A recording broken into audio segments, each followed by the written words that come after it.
भविष्य सांगण्याची एक पद्धत असते, त्याचे काही ठोकताळे ठरलेले असतात की समोरच्याचा विश्वास संपादन होतो. ते अशा पद्धतीने सांगितलं झालेलं असते की त्याला ते पटत असते कुठलीही गोष्ट. आता एखाद्याला ते सांगितलं की तू खूप चांगला आहे, तर तो चांगलाच आहे म्हणून त्याला ते बरं वाटतं त्याला. असं मला मी वाईट आहे असं स्वतः कोणी म्हणत नसतं. तर असे काही ठोकताळे असतात की ते माणसं त्या भविष्य सांगणाऱ्याच्या आहारी जातात. पण मुळामध्ये भविष्य काय आहे, भविष्य कशावर आधारित आहे, भविष्याची सांगण्याची जी पद्धत आहे ते म्हणजे तुमची जन्मवेळ आणि जन्मवेळेला म्हणजे त्यावेळेस असलेले ग्रहांची स्थिती याच्यावरून भविष्य सांगितलं जातं. पण जन्मवेळ खरी कोणती हे आतापर्यंत सांगता येत नाही, कुणालाही सांगता येत नाही की ही जन्मवेळ आहे काय.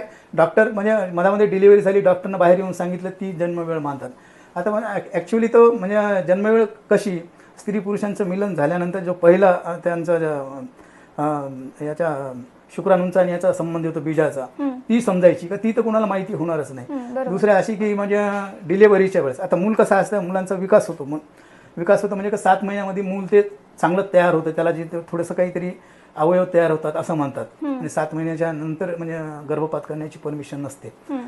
तर ते म्हणजे तोपर्यंत मूल ठीक आहे, तोपर्यंत मूल हे मूल नसतं असं म्हणतात. बऱ्याचशा म्हणजे अशा पद्धती आहेत की त्याला काय म्हणतो आपण, ते काही संस्कार असतात 7 महिन्यानंतर केलेले जातात.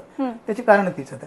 नंतर ज्यावेळेस डिलिव्हरी होती, डिलिव्हरी झाल्यानंतर ही म्हणजे मूल काही एकदम रॉकेटसारखं एकदम बाहेर येत नाही आहे. हळूहळू म्हणजे त्याची प्रोसेस असते. आणि पहिलं डोकं बाहेर येतं, नंतर पाय वगैरे बाहेर येतात. तर डोकं म्हणजे बाहेर आलेल्यांची वेळ समजायची का पूर्ण मूल बाहेर आल्यानंतर. काही मूल कसे पायाळू जन्मतात, म्हणजे त्याची पाय अगोदर आलेल्याची वेळ समजायची की डोकं आलेली वेळ अगोदर समजायची.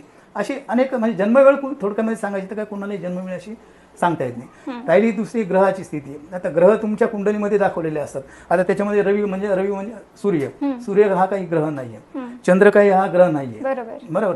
त्या राहू केतू हे तर ग्रह म्हणजे अस्तित्वातच नाहीयेत. म्हणजे पृथ्वीचा ऑर्बिट आणि चंद्राचा ऑर्बिट जिथं त्यांचे छेदबिंदू मिळतात त्याला राहू आणि केतू असं म्हटले जाते. असे बरेच हे म्हणजे ग्रह नाही येतं, काही तारे आहेत, तरी पण त्याच्यावरून भविष्य सांगणे हे कितपत योग्य आहे आणि त्याच्यावर कितपत माणसाने विश्वास ठेवायचा हे ज्याचं त्याने ठरवायला पाहिजे.